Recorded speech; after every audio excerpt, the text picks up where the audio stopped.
وقت آن رسیده است که در حمایت از مردم ونزوئلا دولت جدید دموکراتیک به رهبری خوان گوایدو به عنوان رئیس جمهوری موقت این کشور به رسمیت شناخته شود تا کابوس کنونی پایان یابد. زمانه بهانه‌جویی به سر آمده است. آمریکا در کنار مردم ونزوئلا است.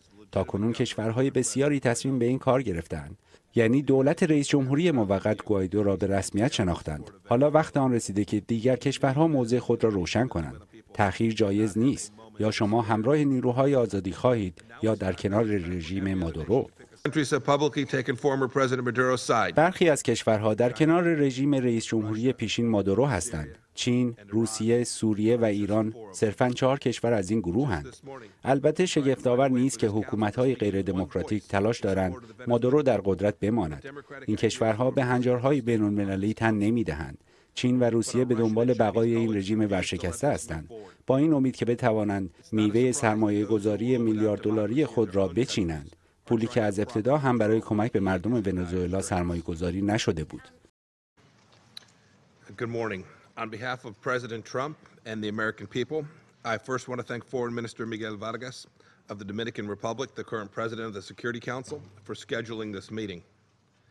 My former colleague, Ambassador Haley, lobbied for a year to get the council to address Venezuela, but her pleas fell on deaf ears.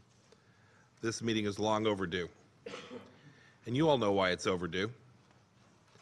Take Carlos Aquino, a 37-year-old construction worker, weeping over the tiny coffin of his deceased infant son who had died of starvation. Such scenes of misery are now the norm in Nicolas Maduro's Venezuela, where millions of children are suffering from malnutrition and starvation, thanks to a socialist experiment that caused the economy to collapse. This human misery isn't a secret. Stories like this one are well documented by our press corps. You can read about men like Carlos every day. People like him are why the United States has called this meeting. We're here because Maduro has reduced ordinary Venezuelans who once lived in prosperity to rooting through dumpsters to find something to eat. We're here because scores of Venezuelan women, some of them teenagers, have fled Maduro's madness to other countries and in desperation turned to prostitution to survive.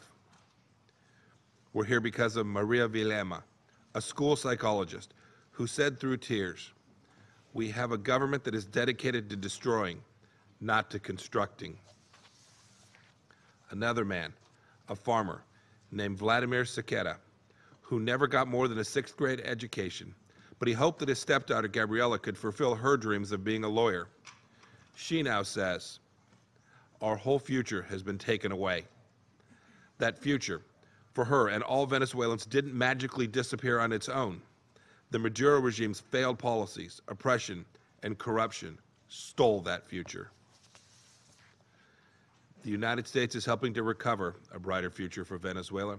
We're here to urge all nations to support the democratic aspirations of the Venezuelan people as they try to free themselves from former President Maduro's illegitimate mafia state.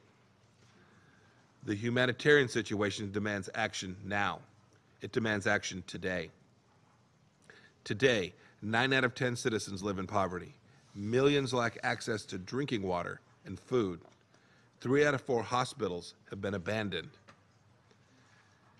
3 million Venezuelans have been forced to flee their homeland, thereby flooding the region and threatening international peace and security. Maduro's prisons are full of political prisoners unjustly behind bars, and the graveyards hold dissidents and protesters that have been killed by this regime. I want to talk to you about just one of them, a member of the City Council of Caracas named Fernando Alban. Just 4 months ago, he came here to the city to meet with the world's representatives who gather here every year during the United Nations General Assembly. He came here to speak about the failures of the Maduro regime and about his hopes for a more democratic and a more prosperous future for his country. After that, he went home. He went home to the country that he loved.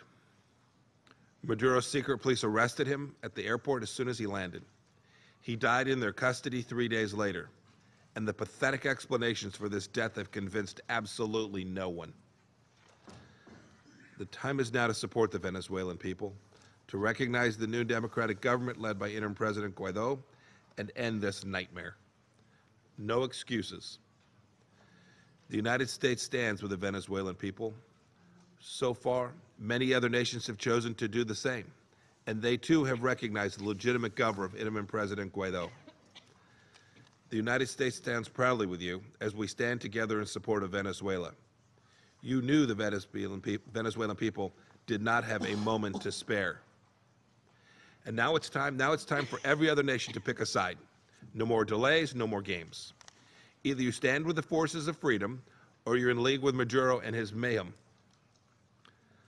Some countries have publicly taken former President Maduro's side. China, Russia, Syria, and Iran are just 4 of them. Just this morning, we tried to find a way for this council to speak in one voice in support of the Venezuelan people and the democratic ideals through a presidential statement on this council. But our Russian and Chinese colleagues refuse to let this move forward. It's not a surprise that those who rule without democracy in their own countries are trying to prop up Maduro while he is in dire straits. Nor are these countries supporting international norms, as they cynically claim. China and Russia are propping up a failed regime in the hopes of recovering billions of dollars in ill-considered investments and assistance made over the years. This money was never intended to help the Venezuelan people. It lined the pockets of the Maduro regime, its cronies, and its benefactors. But no regime has done more to sustain the nightmarish condition of the Venezuelan people than the regime in Havana. For years, Cuban security and intelligence thugs, invited into Venezuela by Maduro himself and those around him, have sustained this illegitimate rule. They've trained Maduro's security and intelligence henchmen in Cuba's own worst practices. Cuba's Interior Ministry even provides former President Maduro's personal security. Members of this body often use their microphones here to condemn foreign interference in internal affairs. Let's be crystal clear. The foreign power meddling in Venezuela today is Cuba. Cuba has directly made matters worse. And the United States and our partners are the true friends of the Venezuelan people. On Wednesday, the Venezuelan people chose to take their country back. On the anniversary of the day, the dictator Marcos Jiménez Pérez was forced out of power back in 1958. We call for Venezuelans to work now, together, to peacefully restore the constitutional government and return the country to a secure, democratic, and prosperous path. As we read reports of peaceful Venezuelan protesters killed or wounded, we also repeat our insistence that Venezuela's security services show restraint. And I want to be 100% clear. President Trump and I fully expect that our diplomats will continue to receive protections provided under the Vienna Convention. Do not test the United States on our resolve to protect our own people. We hope that the international community will support the people of Venezuela and the transitional government led by Juan Guaido. On January 23rd, Guaido declared himself interim president of Venezuela in accordance with Venezuela's own constitution. He made this declaration with the full support of the National Assembly and of the Venezuelan people. Our nations must stand up for the rule of law and support the leader who the Venezuelan people have affirmed as their legitimate interim president. It is our hope that free and fair elections happen as soon as possible. Back in 1961, President Kennedy spoke in Caracas. He declared, quote, "We will be partners in building a better life for our people." America's ambition has not changed since that day. We stand with the Venezuelan people as they seek to build a better life for themselves, and we cannot ignore the suffering or tyranny taking place in this proud nation. Neither should other countries who care about freedom and prosperity. Today we call on all members of the Security Council to support Venezuela's democratic transition and interim President Guaido's role in it. Thank you. آقای پمپئو در پاسخ به خبرنگاران پس از جلسه شورای امنیت در جواب سوال صدای آمریکا درباره کمک 20 میلیون دلاری به مردم ونزوئلا گفت که دیگر کشورها نیز باید در کمک به مردم این کشور سهیم شوند.